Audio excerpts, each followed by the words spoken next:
Okay then, So-Yun said. Let us do it. Over the next year, the first satellite program was established in San Francisco. A retired electrician named Robert, who had the same values as So-Yun, opened a training center for teens.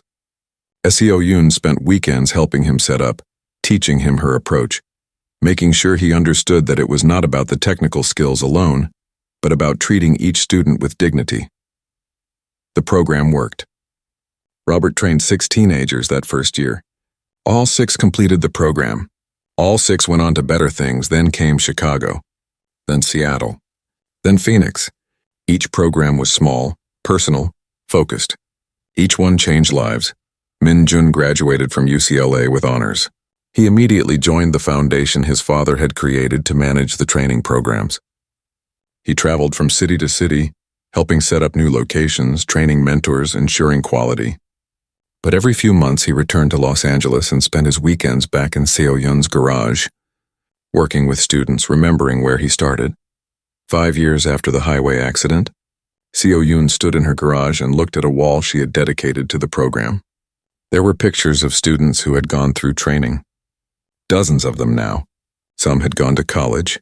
Some had started their own businesses. Some had joined trades. All had found direction and purpose. In the center of the wall was the original picture Min-jun had given her, the 2 of them working together, covered in grease, smiling. Marcus, who had been the angry teenager when he first arrived, was now working at the garage as a paid apprentice while attending community college. He wanted to be a mechanic, to eventually run his own shop, maybe even his own training program someday. Ms. Kim, Marcus called from one of the work bays. Can you check this brake job? I want to make sure I did it right. So-Yun walked over and examined his work. It was perfect. Clean, thorough, done right. Good work, she said. You are ready to do these on your own now. Marcus smiled. It was not the angry, defensive smile he had worn when he first arrived. It was genuine pride. A car pulled up outside. A young woman got out. She was well-dressed, professional-looking. It took So-Yun a moment to recognize her. Maria? Hi, Ms. Kim. Maria walked into the garage. I am back in town visiting family. I wanted to stop by and see the place. Maria had graduated from engineering school and was now working for a major automotive company designing electric vehicles. But she had started right here, learning to change oil and replace brake pads. How is the job? So-Yun asked. Amazing. I am working on sustainable vehicle design, making cars that are better for the environment but still reliable and affordable.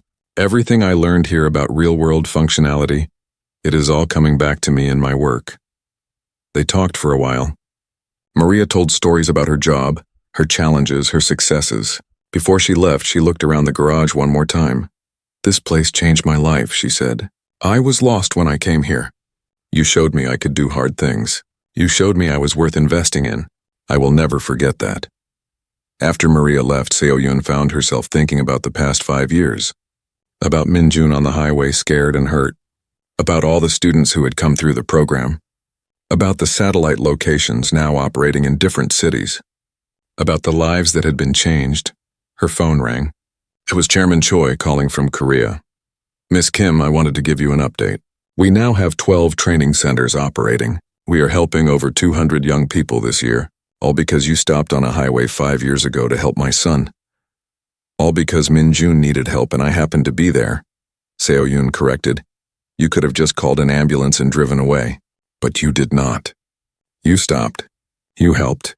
You invested your time in a stranger. That is what made all the difference.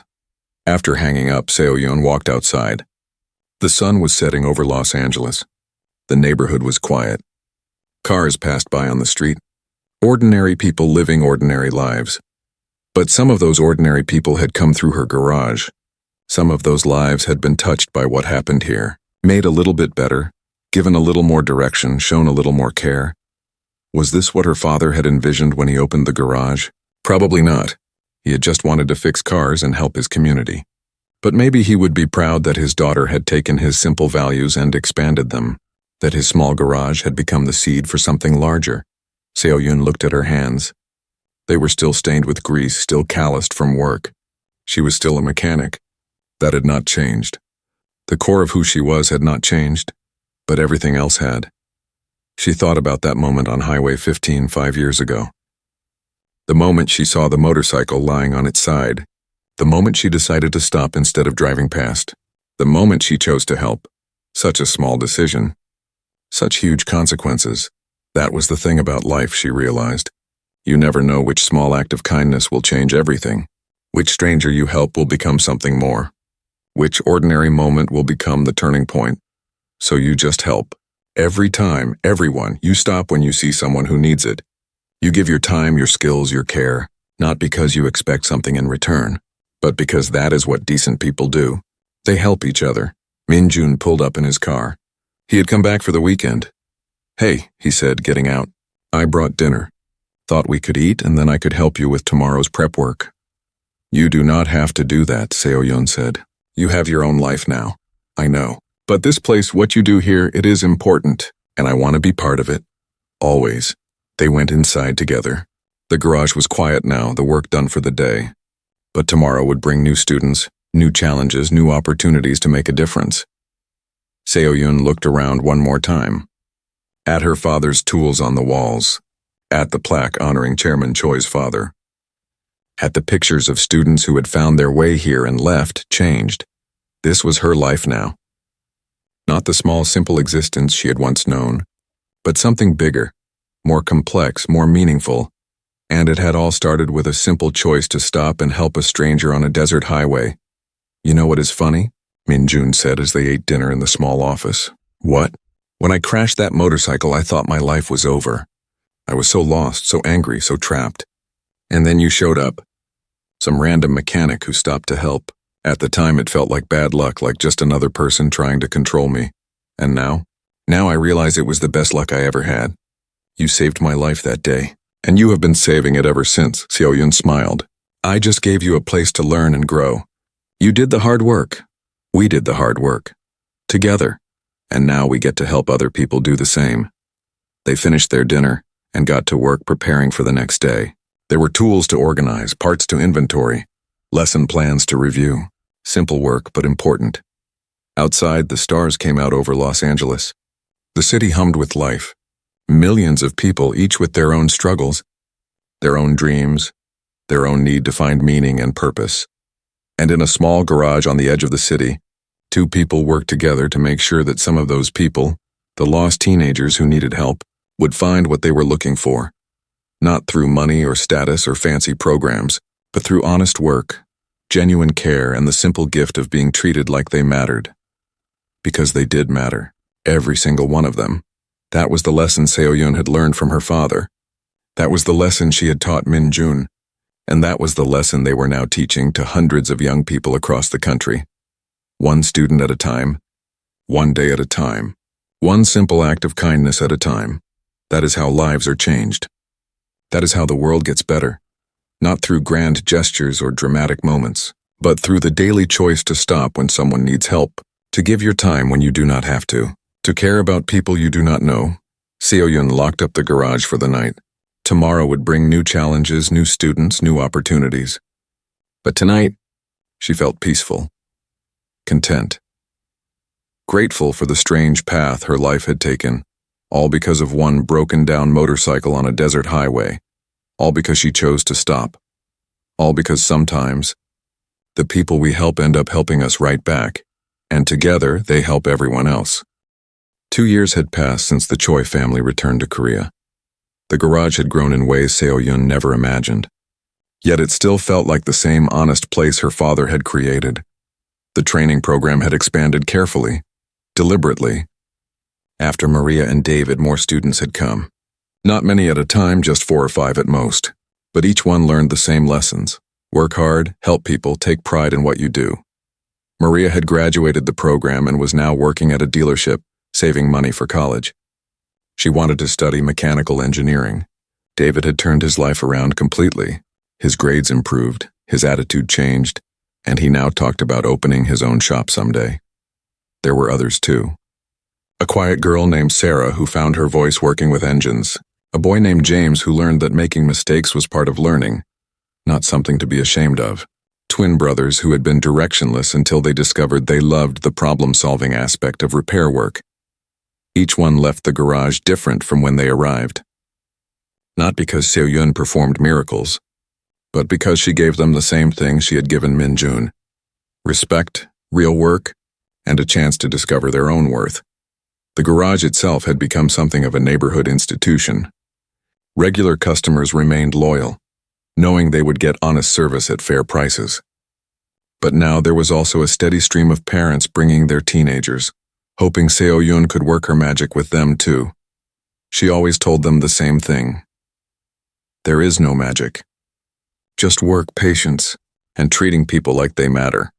Seo-yun was under a car one Saturday morning when she heard a familiar voice. So this is what the place looks like now. She rolled out from under the car. Standing in the garage entrance was Min-jun. He was taller now, more filled out, more confident. He wore jeans and a t-shirt, work boots, and carried a duffel bag. Min-jun! Seo-yun stood up and wiped her hands on a rag. I did not know you were back in the country. Arrived yesterday. Started at UCLA last week. Automotive engineering program. He grinned. First thing I wanted to do was come back here. They hugged briefly. It felt natural, comfortable, like a student returning to see a valued teacher. The place looks good, Min-jun said, looking around. Bigger, but still the same feeling. That was the goal. Come on, let me show you around. She walked him through the expanded garage. He stopped at the plaque honoring his grandfather, running his fingers over the engraved words. My father talks about this place all the time, Min-jun said. He tells his business associates about the mechanic who taught his son more than any expensive school ever did. How is your father? Good, different, better, I think. He started a foundation in Korea that teaches practical skills to young people. Use this place as the model. Seo-yun was surprised. I did not know that. He does not like to make a big deal about it. But yeah. There are now 5 training centers in Korea teaching kids trades: carpentry, plumbing, electrical work, mechanics, all based on what you did here. What I did here was just run a garage and help some kids. Min-jun laughed. You always say that. But you changed my life. You probably changed a lot of lives. That is worth more than you think. A car pulled up outside. A mother and teenage son got out. The boy looked angry. The mother looked tired and desperate. Seo-yun had seen that look before. Excuse me, the mother said. Are you Miss Kim? Someone told me you might be able to help. My son Marcus is having trouble at school. He is angry all the time, getting into fights. But he loves cars. I thought maybe learning to work with his hands might help, Seo-yun finished. Come inside. Let us talk. She introduced the mother and Marcus to Min-jun while she washed her hands. You work here? Marcus asked Min-jun, his tone challenging. I used to. Now I am in college studying engineering. But I learned everything important right here in this garage. Like what? Like how to solve problems instead of just getting angry at them. Like how to take something broken and make it work again. Like how to feel proud of what you can do instead of ashamed of what you cannot do. Marcus was quiet, studying Min-jun. My mom says I need to fix my attitude. Your attitude is not what needs fixing, Min-jun said. You just need to find the right outlet for your energy. Anger can be useful if you direct it at problems instead of people. Seo-yun watched the interaction with interest. Min-jun was good at this. He spoke to Marcus the way she had once spoken to him. Direct, honest, respectful. After talking with the mother and son, Seo-yun agreed to take Marcus into the program. He would start the following Saturday. After they left, Min-jun turned to Seo-yun. That kid reminds me of myself 2 years ago. I know. That is why I am taking him on. Can I help? I mean, I am only in town on weekends, but I would love to be part of this again. Seo-yun smiled. I was hoping you would ask. We can always use another mentor. So Min-jun returned to the garage, not as a student this time, but as a teacher. He worked with Marcus and the other current students. He showed them that the path from angry, lost teenager to confident young adult was possible because he had walked it himself. The students respected him in a way they could not quite respect Seo-yun. She was the teacher, the boss, the adult, but Min-jun was only a few years older than them. He was proof that what they were learning actually led somewhere. One Saturday afternoon, a month after Min-jun had returned, Chairman Choi visited the garage. He had flown in from Korea for business and wanted to see the program in person. He watched quietly as Seo-yun and Min-jun worked with students. He saw how they taught not just technical skills but life skills, how they corrected mistakes without making students feel stupid, how they praised effort as much as results. how they treated each teenager as a person worthy of respect and investment. At the end of the day, after the students had left, Chairman Choi approached Seo Yoon. "May I speak with you and my son?" he asked. They sat in the small office. Chairman Choi looked emotional. "2 years ago, I came to you desperate and lost," he said. "My son was slipping away from me. I did not know how to reach him. You helped me get him back, but you did more than that. You reminded me of what really matters in life." He pulled out some papers. "I want to show you something. This is a proposal for expanding the training program, not just here but in other cities. Los Angeles, San Francisco, Chicago, New York, all using your model." Seo Yoon shook her head immediately. "I cannot run programs in other cities. I have enough to manage here. I am not asking you to run them. I am asking you to help me find people like you. Mechanics, carpenters, electricians, people with skills and values. People who care about helping young people. We train them in your methods, help them set up programs in their communities. You oversee the approach, make sure they stay true to the values, but they run their own programs." "That is a big undertaking," Seo Yoon said. "It is. But think of all the kids who need this. Kids like Minjun, like Marcus, like all the students who have come through here. They exist in every city. They need what you provide." Minjun spoke up. "I could help. I mean, not now while I am in school, but after I graduate, I could be part of this. Help set up programs, train mentors, oversee quality." Chairman Choi looked at his son with pride. "That is exactly what I was hoping you would say." Seo Yoon stood up and walked to the window. She looked out at the garage, at the cars waiting to be repaired, at the tools organized on the walls. This had been her father's dream, a simple place doing honest work. But maybe the dream could be bigger. Maybe it should be bigger. She turned back to them. "If we do this, we do it right. No shortcuts. No corporate nonsense. Each program stays small, stays personal, stays true to the values. The goal is not to build an empire. The goal is to help kids." "Agreed," Chairman Choi said. "And I stay here. This garage is my home. I will help train mentors, oversee quality, make sure everyone stays on track. But I am not moving to some office or traveling around constantly. My work is here, of course. And we move slowly, set up one program at a time, make sure each one works before moving to the next. That is wise." Seo Yoon looked at Minjun. "You are sure about this? Getting involved in something like this?" "I am sure. This place gave me purpose. I want to help give that to other people." 2 weeks later, Seo Yoon called Chairman Choi and asked if they could meet again. This time she had questions. Real questions about what expansion would mean, how it would work, and what role she would have. They met at the same coffee shop.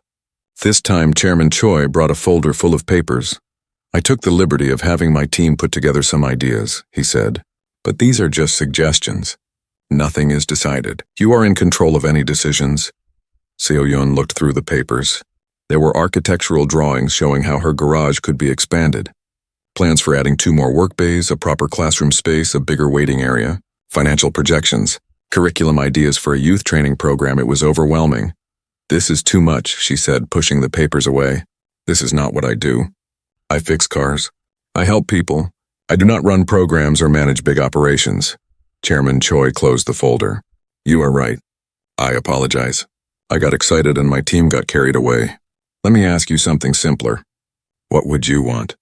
If you could expand your garage in any way, what would that look like?" So-Yun thought about it. She thought about Min-jun and how much he had learned. She thought about other young people who might need the same thing. "I would want space for maybe 4 or 5 students at a time," she said slowly. "Teenagers who need to learn practical skills. Not a formal program with certificates or anything fancy. Just real work, real learning. They would help with actual customer jobs. Learn as they go, same as Min-jun did." "That sounds perfect. And I would want to keep serving my regular customers. They depend on me.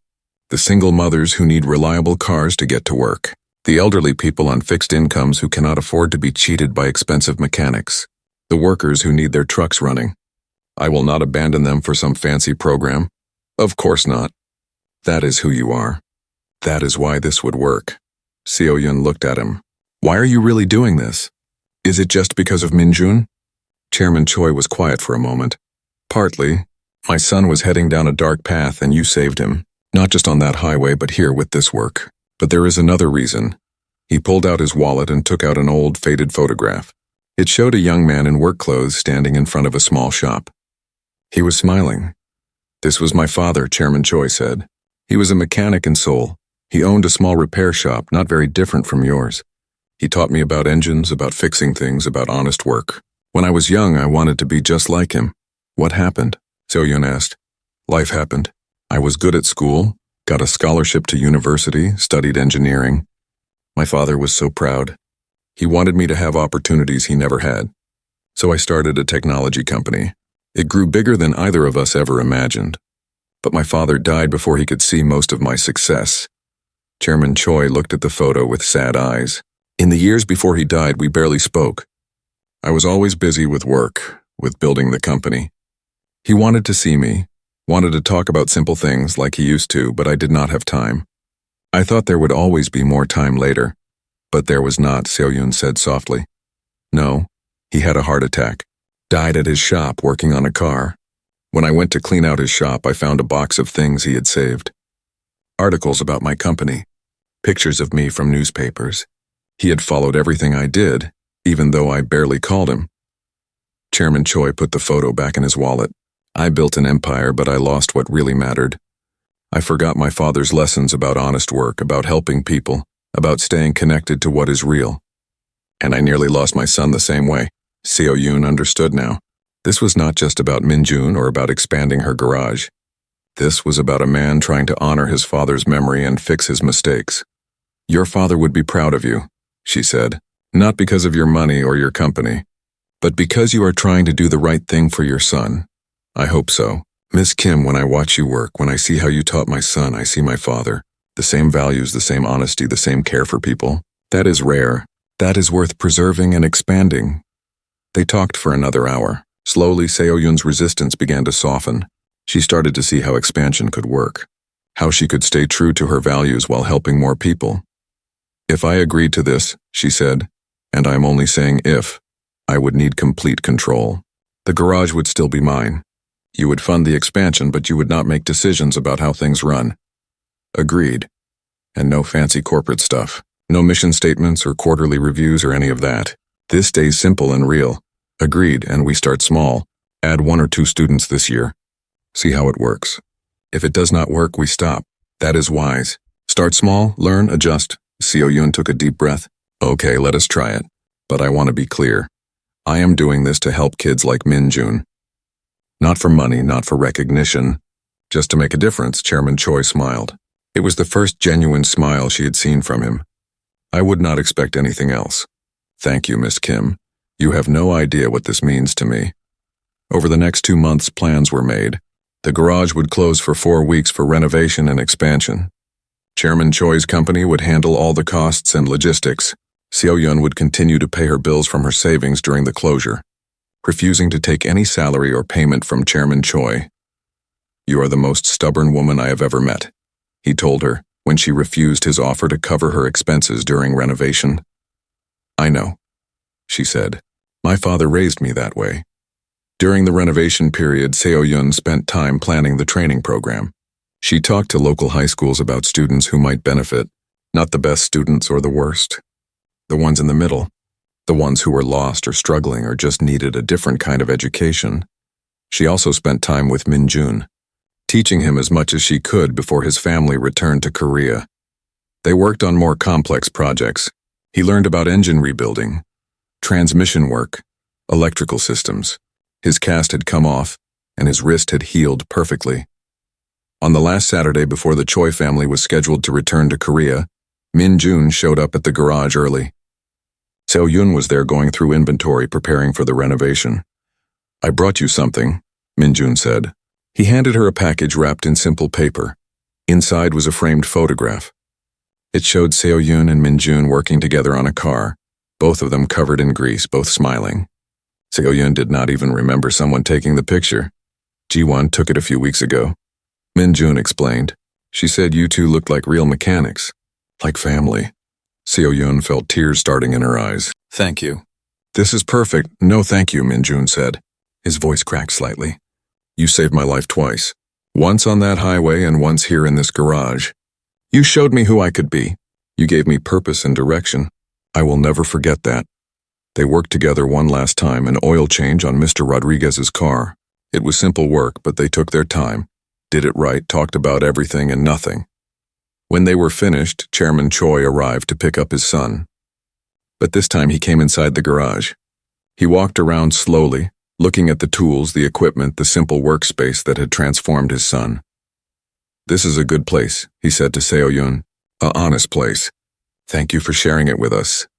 "Thank you for trusting me with Min-jun," Seo-yun replied. Chairman Choi pulled out an envelope. "I know you will refuse this, but please just look inside." Seo-yun opened it. Inside was not money, but a letter handwritten. "Dear Miss Kim," it read. "There are no words to express what you have given me. You gave me back my son. You reminded me of my father's values. You showed me that real wealth is not measured in money, but in the lives we touch. When the renovation is complete, there will be a small plaque in your garage. It will say, 'In memory of Choi Jun-ho, mechanic and father, who taught that honest work honors us all.' That is my father's name. I want his memory to live in the work you do. Thank you for everything. Respectfully, Choi Tae-sung." Seo-yun looked up from the letter. "I would be honored to have that plaque in the garage." Chairman Choi bowed slightly. "The honor is mine." Min-jun hugged Seo-yun. It was quick and awkward but genuine. "I will be back in 2 years. And I will work here again. I promise. I will be here," Seo-yun said. "We will have work waiting for you." After they left, Seo-yun stood alone in her garage. In a few days, the renovation would begin. Her small, simple world was about to expand. She was nervous but also excited. She looked at the framed photograph Min-jun had given her. In it, she saw herself the way her father might have seen her. Teaching, helping, making a difference, doing honest work. Her phone rang. It was Hana. "Are you okay?" Hana asked. "I know today was Min-jun's last day." "I'm okay," Seo-yun said. "Actually, I am better than okay. I am ready." "Ready for what?" He was right. Yeah, he was. The renovation took exactly 4 weeks. When it was done, the garage was bigger but still felt like the same place. The new work bays matched the old ones. The classroom space was simple and practical. And in the waiting area, mounted on the wall next to the picture of Seo-yun and her father, was the plaque for Chairman Choi's father. 2 teenagers were selectee. 3 months passed. Every Saturday morning at 10 o'clock, Min-jun showed up at the garage. And every Saturday he learned something new.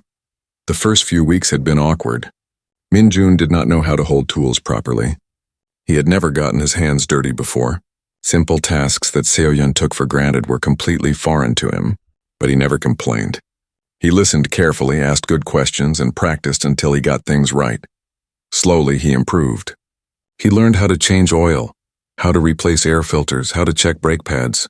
His hands, which had been soft and unused to work, developed calluses. The expensive clothes disappeared, replaced by worn jeans and t-shirts that he did not mind ruining with grease and dirt. But the bigger change was not in his skills. It was in him as a person. He started to relax. The tension that had been in his shoulders, the wariness in his eyes, slowly faded. He smiled more. He joked with the customers who came into the garage. He made friends with some of the regulars who treated him like just another kid learning the trade. One regular customer, an elderly man named Mr. Rodriguez, would come in every other week for an oil change. He always asked for Min-jun specifically, saying he trusted the young man who actually cares about doing it right. Min-jun was proud of that. Seo-yun could see it in his face whenever Mr. Rodriguez came in. The relationship between Min-jun and his father was changing too. Chairman Choi started picking Min-jun up personally some Saturdays instead of sending Ji-won. At first, he would just wait in the car. Then he started coming inside, watching from a distance. Eventually, he started asking questions about what they were working on. Seo-yun noticed that the conversations between father and son, which had been stiff and formal at first, were becoming more natural. They were learning how to talk to each other again. One Saturday in the 3rd month, Seo-yun gave Min-jun a challenge. A customer had brought in a car with a complex electrical problem. The car would not start, but all the obvious things checked out fine. Battery was good, starter was working, fuel system was fine. It was a puzzle. What do you think? Seo-yun asked Min-jun. Min-jun looked at the car carefully. He had been studying automotive systems in his free time, reading books that Seo-yun had recommended. He walked around the car thinking, "Can I look at the wiring diagram?" he asked. Seo Yun pulled up the diagram on her computer. Min Jun studied it for several minutes, tracing the electrical pathways with his finger. "There," he said, pointing at a specific connection. "This ground wire. If it is corroded or loose, it would cause exactly these symptoms. The current would not complete the circuit properly." Seo Yun was impressed. That was exactly what she had suspected, but she wanted to see if Min Jun could figure it out on his own. "Let us check it," she said. They pulled back the insulation on the wire Min Jun had identified. Sure enough, the connection was badly corroded. They cleaned it, secured it properly, and the car started right up. The customer, a middle-aged woman who drove for a delivery company, was amazed. "How long have you been working here?" she asked Min Jun. 3 months, he said. "Well, you are better than the last 3 mechanics I went to. They all told me I needed a new starter motor. Would have cost me $600. After the woman left, Seo Yun turned to Min Jun. "Good work. You used logic and knowledge to solve a problem. That is what this job is really about." Min Jun was beaming. "I cannot believe I figured it out. You earned it. You studied, you learned, you applied what you know. That is how it works." That afternoon, after Min Jun had left, Chairman Choi called Seo Yun. "I wanted to thank you," he said. "My son is different now, better, happier." "He is a good student," Seo Yun said. "He works hard. It is more than that. He has purpose now, direction. Before he was drifting, angry at the world, angry at me, angry at himself. Now he talks about what he is learning, what he wants to do. He is excited about his future. What does he want to do? He wants to study automotive engineering. Sustainable vehicle design, he says. He wants to combine engineering with environmental concerns, create vehicles that are both functional and responsible." Seo Yun smiled. They had talked about that a few times, about how cars were changing, how electric vehicles and hybrid systems were the future. "That is a good goal," she said. "It is not what I had planned for him," Chairman Choi admitted. "I expected him to take over my technology company eventually, but seeing him passionate about something, anything, is worth more than any plan I had made." "Plans are just plans," Seo Yun said. "People are what matter." "Yes, I am learning that." "Miss Kim, would you be willing to meet with me? I would like to discuss something." "What kind of something?" "A business matter, but also a personal one." "It is complicated," Seo Yun hesitated. She had kept her relationship with the Choi family focused on Min Jun in the garage. She did not want to get pulled into their complicated world more than she already was.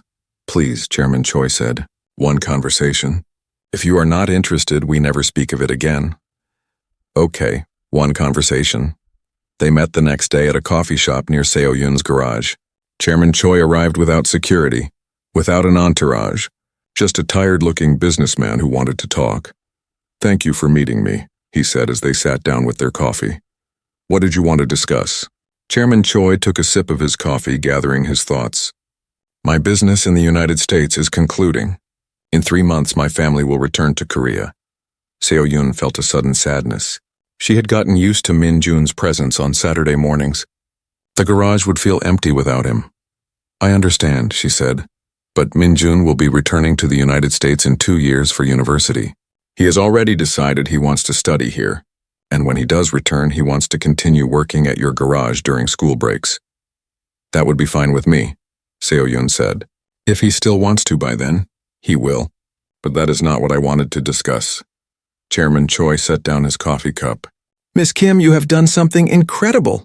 "You took my son who was lost and angry and heading down a bad path, and you gave him purpose. You gave him self-respect. You taught him the value of honest work. I just taught him how to fix cars. No, you taught him much more than that. You taught him that value comes from what you do, not who your parents are.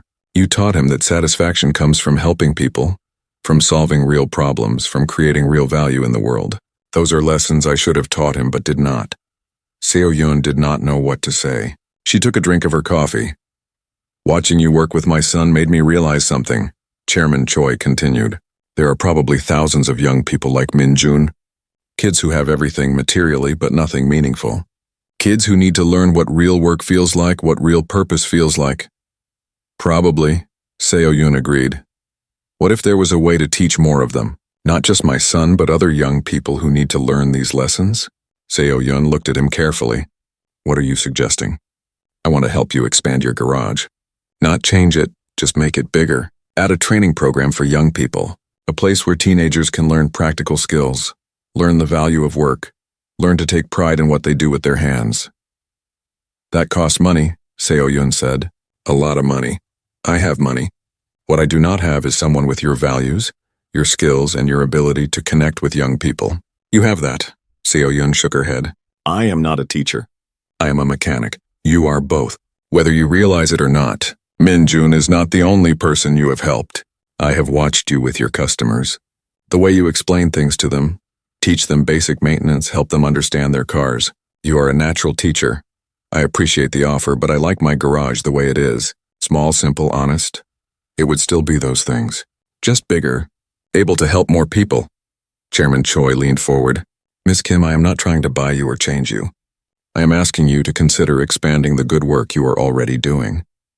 Think of all the young people who could benefit from what you have taught my son. Seo-yun was quiet for a long time. The idea was tempting. She had enjoyed teaching Min-jun, and she knew there were other kids out there who needed what he had found at her garage. I would need to think about it, she said finally. Of course. Take all the time you need. I'm not going anywhere for 3 months. And even after I return to Korea, the offer stands. They finished their coffee and said goodbye. As Seo-yun walked back to her garage, she thought about the conversation. Part of her wanted to say no immediately. Expanding meant change, meant complications, meant possibly losing the simplicity she valued. But another part of her thought about Min-jun, about how much he had grown, about the pride in his eyes when he solved a problem, about how he had found purpose and direction. What if she could give that to other kids? That evening, she called Hana again. He wants to help me expand the garage, Seo-yun explained. Turn it into a training program for young people. What did you say? I said I would think about it. Are you going to do it? I do not know. It is a big change. My whole life would be different.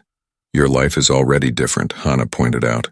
You are teaching a billionaire's son how to fix motorcycles. You get phone calls from one of the richest men in the world. Your simple life already changed 3 months ago. Seo-yun looked at Min-jun carefully. His request had surprised her. She had expected him to want to talk, maybe complain about his life, maybe ask her advice. She had not expected him to want to learn how to fix cars. Min-jun, I only agreed to meet with you for an hour. I cannot teach you about engines in an hour. That takes months, even years. Then teach me for months, Min-jun said. His voice was eager. I could come here on Saturdays. I would not get in your way. I would just watch and learn. It is not that simple, Seo-yun said. She grabbed 2 sodas from the small refrigerator in the corner and handed him one. What about your family? Your security team? Your father? Do you really think they will let you spend your Saturdays in a garage getting covered in grease? Min-jun's face fell. Probably not. They sat down on 2 work stools. Seo-yun opened her soda and took a drink. She could see the disappointment on Min-jun's face, the hope draining away. Why do you want to do this? She asked. Really? Is it just to rebel against your father? To do something he does not want you to do? Min-jun was quiet for a moment. He looked down at his cast, tracing his fingers over the signatures. No, he said finally. It is not about rebelling. It is about feeling real. When I was lying on that highway, hurt and scared, you did not care who my father was. You did not care about money or status or any of that. You just cared that I was hurt. You fixed me up the same way you would fix anyone, and it made me feel like a real person for the first time in forever. He looked up at her. Everything in my life is fake. I go to school with kids who only talk to me because of my father's money. I have tutors who treat me like I am made of glass. I have security guards who watch my every move. Even my friends back in Korea, I do not know if they like me or if they like what I can do for them. That sounds lonely, Seo-yun said quietly. It is, but when you were helping me on the highway, you were real. This garage is real. The work you do is real. You help real people with real problems. I want to be part of something real like that. Even if it is just for a few hours a week. Seo-yun took another drink of her soda, thinking. She understood what he meant. Her father had taught her that working with her hands, helping people, creating value through actual work was one of the most honest ways to live. It was why she loved the garage despite the long hours and modest pay. Your father would have to approve, she said, and honestly, I am not sure I am the right person to mentor a teenager. I barely have time to run my business as it is. You could ask him, Min-jun said hopefully. My father, I mean. He respects you. I can tell. How can you tell? Because you are the first person to refuse his money. That never happens. And you spoke to him honestly on the phone. He told me about your conversation. He said you reminded him of someone from a long time ago, someone who was not afraid to tell him the truth. Before Seo Yun could respond, her phone rang. She glanced at the screen. It was Chairman Choi. Speaking of your father, she said, showing Min Jun the screen. Should I answer? Min Jun nodded. Seo Yun answered the call. Hello, Chairman Choi. Miss Kim, how is the meeting going? His voice sounded tense. Fine, Min Jun is here with me now. We are just talking. Good. I wanted to call because I realize I put you in an awkward position, asking you to meet with my son without really explaining what I was hoping for. What were you hoping for? Seo Yun asked. She could hear Chairman Choi take a breath. Honestly? I do not know. I just know that my son has been lost for a long time. And after meeting you, he seemed to find something. A direction, maybe. Or just a glimpse of what it means to be grounded in something real. He wants to learn how to fix cars, Seo Yun said. He wants to come to the garage on Saturdays and learn the trade. There was a long silence. Seo Yun waited. Is that something you would be willing to teach him? Chairman Choi asked finally. I do not know, Seo Yun said honestly. I am not a teacher. I am a mechanic. I fix cars. I help customers. I run a small business. I do not know anything about mentoring teenagers, especially teenagers from wealthy families. My son does not need a teacher, Chairman Choi said. He has plenty of those. He needs someone real, someone honest, someone who will treat him like a normal person and teach him the value of actual work. That is you. You do not even know me, Seo Yun protested. I know enough. I know you stopped to help a stranger. I know you refused a $50,000 reward. I know you spoke honestly to me even though I am used to people telling me what they think I want to hear. That tells me everything I need to know about your character. Seo Yun looked at Min Jun. He was watching her with hopeful eyes. If I agreed to this, it would be on my terms, Seo Yun said. No special treatment. Min Jun would work like any apprentice. He would do real work, get dirty, learn the hard way. If he complained or did not follow instructions, he would be out. And I would not accept any payment for this. Done, Chairman Choi said immediately. Wait, I am not finished. Your security team cannot be hovering around my garage. It would make my customers uncomfortable. They can wait in their vehicle down the street or wherever, but not here. And if Min Jun does not take this seriously, if this is just a game to him, it ends immediately. I agree to all of your terms, Chairman Choi said. When can he start? Seo Yun felt like she was making a decision that would change everything, though she was not sure how yet. Give me a week to think about it, she said. This is not something I want to rush into. Of course. Take all the time you need. And Miss Kim? Thank you. Even if you decide not to do this, thank you for considering it. After she hung up, Min Jun was practically bouncing with excitement. Does this mean you will teach me? Maybe, Seo Yun said. I need to think about it. This is a big commitment. For both of us. I will work hard, Min Jun promised. I will not complain. I will do whatever you tell me to do. It is not about working hard, Seo Yun said. It is about why you want to do this. If you are just trying to rebel against your father, it will not work. You will get bored and quit. But if you really want to learn, if you really want to understand what it means to work with your hands and help people, then maybe we can figure this out. They spent the rest of the hour talking. Min Jun told her about his life in Korea, about moving to the United States, about feeling trapped between his father's expectations and his own desires.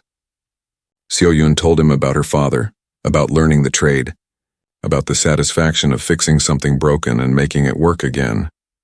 By the time Ji-won knocked on the door to tell them the hour was up, Seo Yun had made her decision. But she wanted to wait to tell Min Jun. She wanted to make sure this was the right choice. Can I come back next week? Min Jun asked as he was leaving. Maybe, Seo Yun said. I will call your father in a few days and let him know. After they left, Seo Yun stood in her garage and looked around. Her small, simple world was about to get complicated. She could feel it. That evening, she called her best friend Hana. They had been friends since high school, and Hana was the only person Seo Yun really trusted with personal matters. You are not going to believe what happened to me this week, Seo Yun said. She told Hana everything. The highway accident, the helicopter, the billionaire family, Min Jun's request. Wait. Hana interrupted. You are telling me that Choi Tae-sung, the tech billionaire Choi Tae-sung, wants you to mentor his son? Yes. And you are thinking about saying no? I am thinking about saying yes, actually. But I wanted to talk it through with someone sane first. Hana laughed. Seo-yun, this is crazy. You realize this is crazy, right? I know. But you are going to do it anyway, are you not? Seo-yun smiled. Hana knew her too well. Probably. The kid needs help. He is lost. And for some reason, I'm the person he connected with. You have a good heart, Hana said. It is one of the things I love about you. But be careful. Rich people live in a different world. Things that seem simple to us are complicated for them. I know, but my father always said that everyone needs help sometimes. It does not matter if you are rich or poor. We all need someone to show us the way. Your father was a good man. Yeah, he was. After hanging up with Hana, Seo-yun made herself dinner and thought about everything. She thought about Min-jun's lonely eyes. She thought about Chairman Choi's worried voice. She thought about her father and what he would do. The next morning, she called Chairman Choi. I have made my decision, she told him. Min-jun can come to the garage on Saturday mornings. 10 to noon, 2 hours. He will do real work, learn real skills. And if it does not work out, we end it with no hard feelings. Thank you, Miss Kim. Chairman Choi's voice was filled with genuine gratitude. You do not know what this means to me. Just do not make me regret it, Seo-yun said. I will not. I promise. The following Saturday, Min-jun arrived at 10 o'clock sharp. He was wearing old jeans and a t-shirt that looked like it had never been worn before. Ji-won dropped him off and drove down the street to wait. Yes, Min-jun said. He looked nervous but excited. Good. First lesson. If you are going to ride motorcycles, you better know how to fix them. So we are going to start with basic motorcycle maintenance. She led him to a motorcycle that a customer had brought in. It was nothing like the expensive racing bike he had crashed. This was an old Honda, beaten up and used hard. But it ran and it was perfect for teaching. 3 days had passed since the highway incident. Seo-yun had returned to her normal routine at the garage. She woke up at 6 in the morning, made herself coffee, and was at the shop by 7. There were cars to fix, customers to help, and bills to pay. Life went on. Her garage was small but clean. It had 2 work bays, a waiting area with uncomfortable plastic chairs, and a tiny office in the back. The sign outside said, Kim's Auto Repair, in faded letters. Her father had painted that sign 20 years ago when he first opened the business. The garage was located in a working-class neighborhood on the edge of Los Angeles. Her customers were not rich people. They were truck drivers, families trying to make ends meet, elderly people on fixed incomes. These were people who needed honest service at fair prices. That was what her father had always provided, and that was what Seo-yun continued to do. On this particular morning, she was working on an old Ford truck. The owner was a construction worker who needed the truck for his job. Seo-yun was replacing the brake pads and rotors. It was simple work but important. Good brakes could save a life. She was under the truck, wrench in hand, when her phone rang. She ignored it. When she was working, she did not like to be interrupted. The answering machine in the office would pick it up.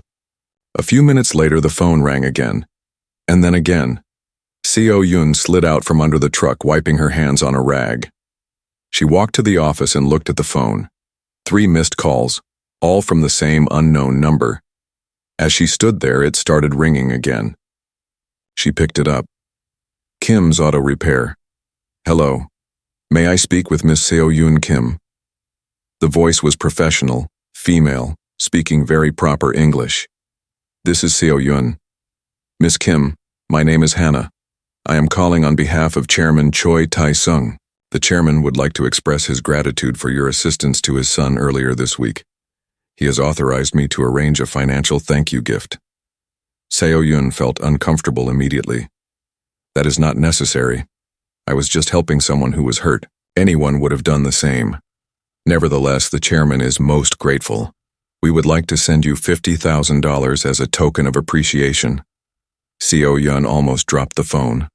$50,000. That was more money than her garage made in a year. No, she said firmly. I cannot accept that. I did not help Minjun for money. I stopped because he was injured and alone. That is what decent people do. We help each other. There was a pause on the other end.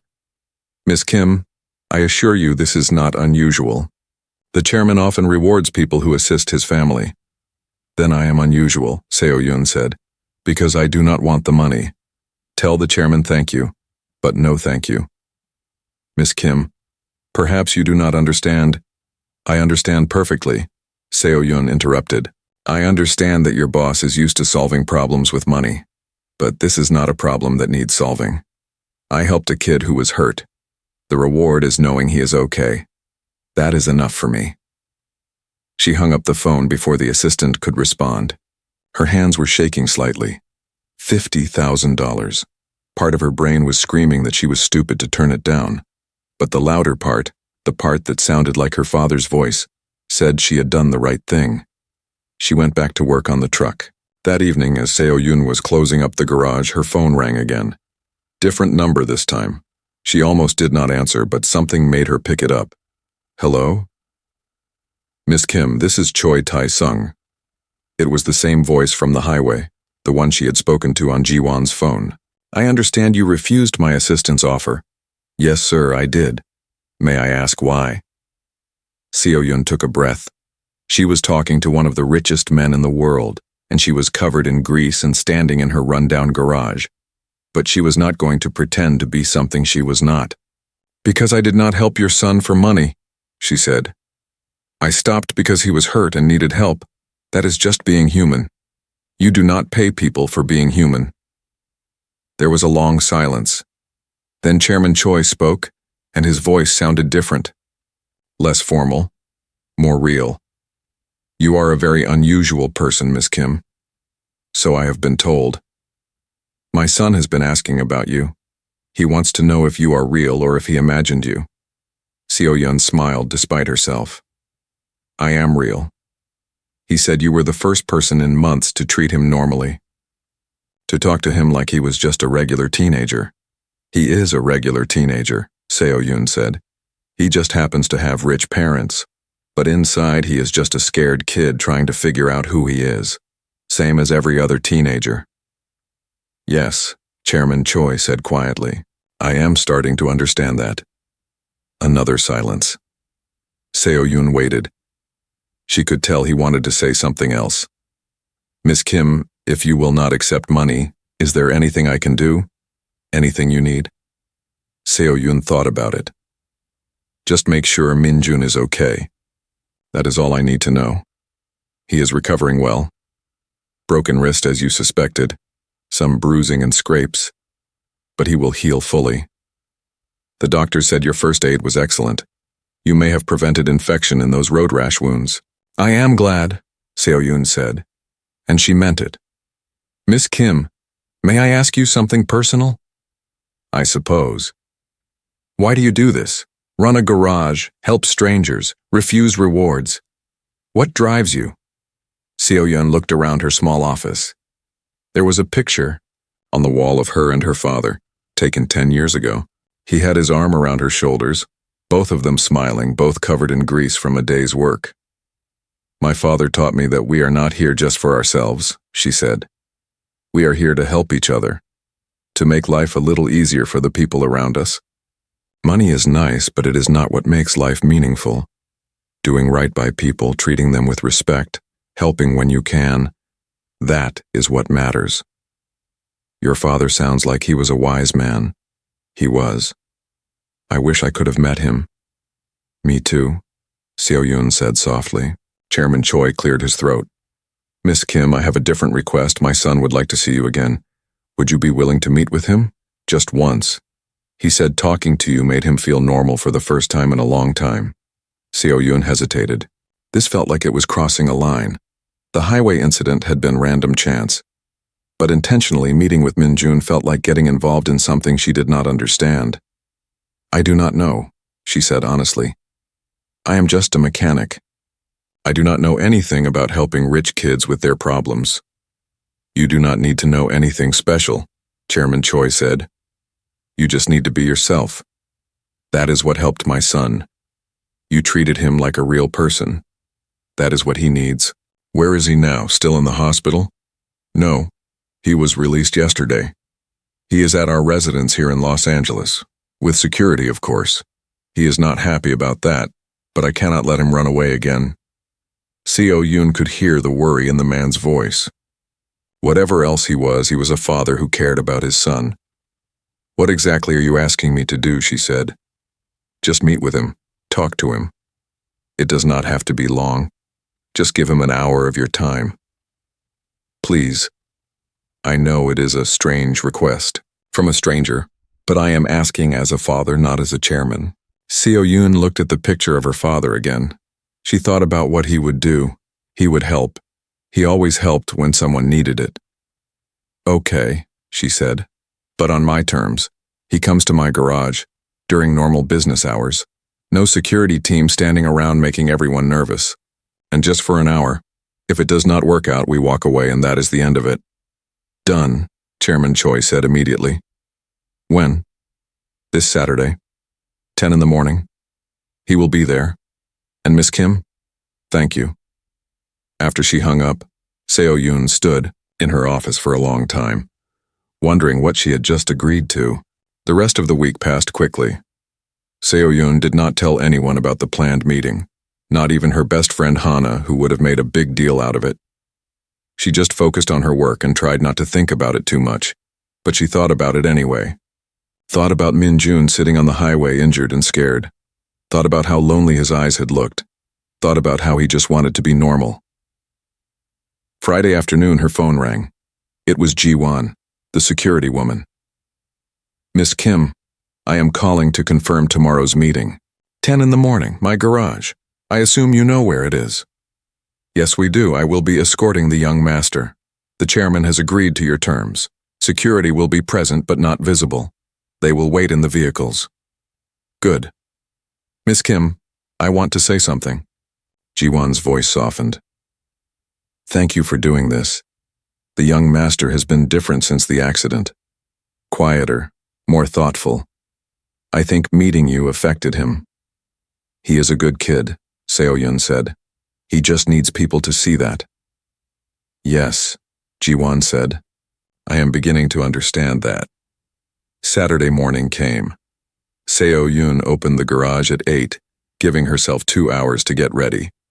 She cleaned up the waiting area, put out fresh coffee, made sure everything looked presentable. Not fancy. Just clean and organized. At exactly 10 o'clock, a black SUV pulled up outside the garage. The windows were tinted so dark she could not see inside. The back door opened. Min Jun stepped out. His right arm was in a proper cast now, white and signed with what looked like hospital staff signatures. He was wearing jeans and a plain t-shirt, no fancy clothes. He looked nervous. Seo Yoon walked out to meet them. Hello, Min Jun. Hi, Min Jun said. He gave her a small smile. Thank you for agreeing to see me. Come on. Seo Yoon stared at the phone in Ji-won's hand. She did not want to take it. Everything about this situation felt wrong. A teenage boy with an expensive motorcycle, private helicopters, security guards. This was way beyond what she had expected when she stopped to help someone on the highway, but Ji-won kept holding the phone out to her, waiting. Behind her, the 2 men in suits stood perfectly still, watching Seo Yoon's every move. The helicopter rotors had slowed down but were still spinning, creating a constant background noise. As Seo Yoon took the phone, "Hello?" she said. "Hello?" The voice on the other end was male, speaking English with a Korean accent. The voice sounded tired but also powerful, like someone used to being in charge. "My name is Choi Tae-sung. I believe you have been helping my son." Seo Yoon looked down at Min Jun, who was still sitting against the guardrail. He would not meet her eyes. "Your son was in a motorcycle accident," Seo Yoon said. "He has injuries that need proper medical attention. I was about to call an ambulance." "I understand," the man said, "and I am grateful that you stopped to help him. But I can assure you that my son will receive the best medical care available. I'm sending our private medical team now. They will be there in minutes. With all due respect, sir, I do not know who you are. I cannot just hand over an injured teenager to strangers even if they say they are his father." There was a brief silence on the other end of the phone. Then, to her surprise, the man laughed. It was not a mean laugh. It sounded almost relieved. "You are right to be cautious," he said. "Let me explain. My name is Choi Tae-sung. I am chairman of Choi Technologies based in South Korea. I am currently in the United States for business. My son Min-jun was supposed to be at our hotel with his security team, but he managed to slip away this afternoon. We have been looking for him for the past 3 hours." Seo-yun felt like she had stepped into someone else's life by accident. A billionaire's son. That explained the expensive motorcycle and the helicopter response team. "How did you find him so fast?" she asked. "The motorcycle has GPS tracking," the voice said. "We knew where he was, but we were over an hour away when he crashed. You reached him first. For that I am deeply grateful." Seo-yun looked at Min-jun again. He was staring at the ground, his good hand clenched into a fist. He looked miserable. "He told me he wanted to get away," Seo-yun said quietly, "that he needed to be by himself." "I know." The man's voice became softer, sadder. "My son and I have been having difficulties. But running away on a motorcycle without protection was dangerous and foolish. He could have been killed." "He almost was," Seo-yun said. "But he was lucky. The injuries are not too serious if he gets proper treatment." "He will, I promise you. A medical helicopter is approaching now. Please let my team take care of him. And please give the phone back to Ji-won." Seo-yun handed the phone back to the security woman. Ji-won listened for a moment, said, "Yes, sir," several times, then hung up. "The chairman says you are welcome to stay until the medical team arrives and examines Min-jun," Ji-won said. "He wants you to be comfortable that the young master is being properly cared for." "Young master?" Seo-yun said. "That is how we refer to the chairman's son," Ji-won explained. Seo-yun shook her head. This whole thing felt like a strange dream. The sound of another helicopter made them all look up. This one was larger than the first and had medical markings on the side. It landed near the first helicopter, and immediately a team of people in medical uniforms jumped out carrying equipment. They ran over to where Min-jun was sitting. A doctor knelt down beside him and started doing an examination. Seo-yun watched carefully. The doctor was thorough and professional. He checked Min-jun's pupils, asked him questions about pain and dizziness, carefully examined his wrist. "You did good first aid," the doctor said to Seo-yun. "Clean bandaging, no unnecessary movement." "You have medical training?" "No," Seo-yun said. "My father taught me emergency response. He said everyone should know basic first aid." "Your father was right." The doctor continued his examination. "The wrist is definitely fractured. Could be a concussion too, though the symptoms are mild. Multiple cases of road rash, but you cleaned them well. We will need to take him to the hospital for x-rays and observation." "I can call an ambulance," Seo-yun offered. "That will not be necessary," Ji-won said. "We will transport him by helicopter to a private facility." At that moment, they heard sirens in the distance. Seo-yun realized that when she had pulled out her phone earlier to call 911, she must have had it unlocked or something. Or maybe someone else had called. A state police car was approaching fast on the highway. The police car pulled up behind Seo-yun's tow truck, lights flashing. 2 officers got out and walked over to the group. They looked confused by the scene in front of them. 2 helicopters, men in suits, a medical team, and an injured teenager. "What is going on here?" the older officer asked. Seo-yun stepped forward. "I found this boy after a motorcycle accident. He was injured. I was treating him when his family's security team arrived." The officer looked at everyone, his hand resting near his gun out of habit. "Who called 911? "I did," Seo-yun admitted. "Well, I was about to. I am not sure if the call went through." "It did," the officer said. "We got a report of a possible injury accident at this location." "Is the injured party being transported to a hospital?" "Yes, officer." Ji-won stepped forward. She pulled out identification and showed it to the police. "I am head of security for the Choi family. This is Choi Min-jun, son of Chairman Choi Tae-sung. He had a motorcycle accident and we are transporting him to a private medical facility." The officer examined the ID carefully. He looked at Min-jun, then at the helicopters, then back at Ji-won. "I will need to verify this," he said. He walked back to his car to make some calls. While they waited, the medical team finished stabilizing Min-jun. They put his wrist in a temporary splint and gave him something for the pain. He looked more comfortable now, though still unhappy. The police officer returned after several minutes. His attitude had changed. He looked almost uncomfortable now. Everything checks out, he said. Mr. Choi, you are free to be transported by your family's medical team. But I have to ask, were there any other vehicles involved in the accident? Min Jun shook his head. No, sir. I swerved to avoid debris in the road and lost control. It was my fault. No one else was involved. And you, ma'am, the officer turned to Seo Yun. You just happened to come across the accident? Yes, Seo Yun said. I was driving back from Las Vegas and saw the motorcycle on the side of the road. I stopped to help. The officer nodded. He pulled out a notepad and took down everyone's names and contact information. All right. If we need any follow-up, we will be in touch. Mr. Choi, I recommend you be more careful on the roads in the future. Yes, sir, Min Jun said quietly. The officers got back in their car and drove away. As soon as they were gone, the medical team began preparing Min Jun for transport. Wait, Min Jun said. He was looking at Seo Yun. Can I talk to her for a minute, please? Ji-won looked like she wanted to say no, but she nodded. 1 minute. We need to get you to the hospital. The security guards and medical team stepped back a few paces to give them some privacy, though they kept watching. Seo Yun walked over to Min Jun. Thank you, Min Jun said. His voice was sincere. You did not have to stop. Most people would not have. Of course I stopped, Seo Yun said. You were hurt. Anyone would have done the same, Min Jun smiled sadly. No, most people would have kept driving. Or if they did stop, they would have recognized who I am and treated me different. You just treated me like a person who needed help. Seo Yun did not know what to say to that. She could see the loneliness in his eyes. This was a kid who had everything money could buy, but nothing that really mattered. Why did you run away? She asked gently. Min Jun looked down at his injured wrist. Because I wanted to feel free. Just for a few hours. I wanted to ride the motorcycle and not have security following me. I wanted to be just a normal kid. You are a normal kid, Seo Yun said. You just happen to have a rich family. But that does not change who you are inside. Everyone treats me like I am made of glass, Min Jun said. Or like I am some kind of trophy they need to protect. No one treats me like a real person. I am sorry, Seo Yun said. That sounds really hard. You are the first person in months who talked to me normally, Min Jun said.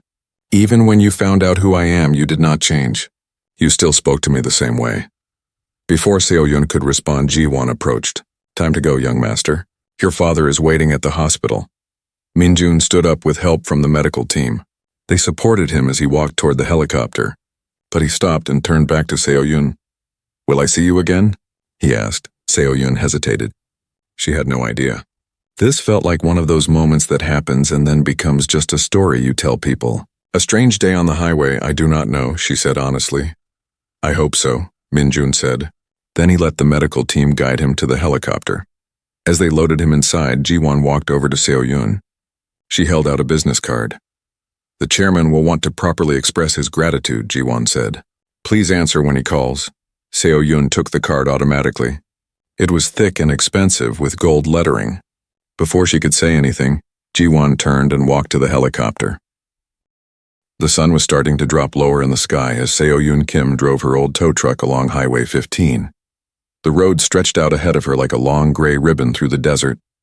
She had been driving for almost 2 hours now, heading back home from Las Vegas where she had picked up some engine parts for her garage. Seo Yun was 24 years old and owned a small repair shop just outside of Los Angeles.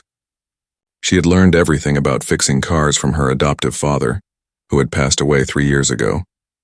He had left her the garage and she had been running it by herself ever since. It was not an easy job, but she loved it. Working with her hands, solving problems, helping people get back on the road. It made her feel close to her father, even though he was gone. The desert landscape around her was empty and quiet. There were not many cars on this stretch of highway in the late afternoon. Just rocks, sand, and dry bushes as far as she could see. Seo Yun had made this drive dozens of times before. She knew every curve and every mile marker. She reached forward and turned down the radio. Country music had been playing, but now she wanted to focus on the road. Something up ahead had caught her attention. There was something on the side of the highway. At first, it looked like trash or maybe some debris that had fallen off a truck. But as she got closer, Seo Yun realized it was a motorcycle. It was lying on its side near the shoulder of the road about 50 yards ahead. She slowed down immediately. Her heart started beating faster. Motorcycles did not just fall over by themselves. Someone might be hurt. As her truck got closer, she saw movement. A person was sitting against the metal guardrail, hunched over. It looked like a young man or maybe a teenager. He was alone. Seo-yun pulled her truck over to the shoulder and turned on her hazard lights. She grabbed her first aid kit from behind the seat. Her father had always taught her to carry one. You never know when someone might need help, he used to say. She had used it more times than she could count over the years. She climbed out of the truck and walked quickly toward the person. The desert wind blew hot air across her face. Her boots crunched on the gravel at the edge of the road. As she got closer, she could see it was definitely a teenage boy. He looked about 16 or 17 years old. He had dark hair and Asian features. He was wearing a leather jacket and jeans, but both were torn and scraped. His left arm was pressed against his chest, and he was rocking slightly back and forth. "Hey," Seo-yun called out as she approached. "Are you okay? What happened?" The boy looked up at her. His face was pale and covered with sweat. There were scrapes on his cheek and forehead. His eyes were filled with pain and something else. Fear, maybe. "Go away," he said. His voice was shaky. "I am fine. Help is coming." Seo-yun stopped a few feet away from him. She could see now that his injuries were worse than she had first thought. His right wrist was swelling up and turning purple. There were deep scrapes all along his arms where the skin had been torn away. Road rash. She had seen it before on other motorcycle riders. "You are not fine," she said firmly but gently. "Your wrist looks broken or at least badly sprained. And you are bleeding. I'm going to help you whether you like it or not." She knelt down beside him and opened her first aid kit. The boy tried to pull away from her, but the movement made him cry out in pain. "Stop moving," Seo-yun said. "You are only going to make it worse. I know what I am doing. I am a mechanic and I have helped injured people before. Just let me look at you." The boy stopped struggling and leaned back against the guardrail. He was breathing hard, trying not to cry from the pain. Seo-yun could see he was just a kid, scared and hurt and trying to act tough. "What is your name?" she asked as she carefully examined his wrist without touching it. "Min-jun," he said after a moment. "Okay, Min-jun. I am Seo-yun. Can you tell me what happened? Did a car hit you?" Min-jun shook his head. "No, there was something in the road. Debris, I think. I swerved to avoid it and lost control. The bike went down and I slid across the pavement." Seo-yun nodded. That explained the road rash. She pulled out antiseptic wipes and clean bandages from her kit.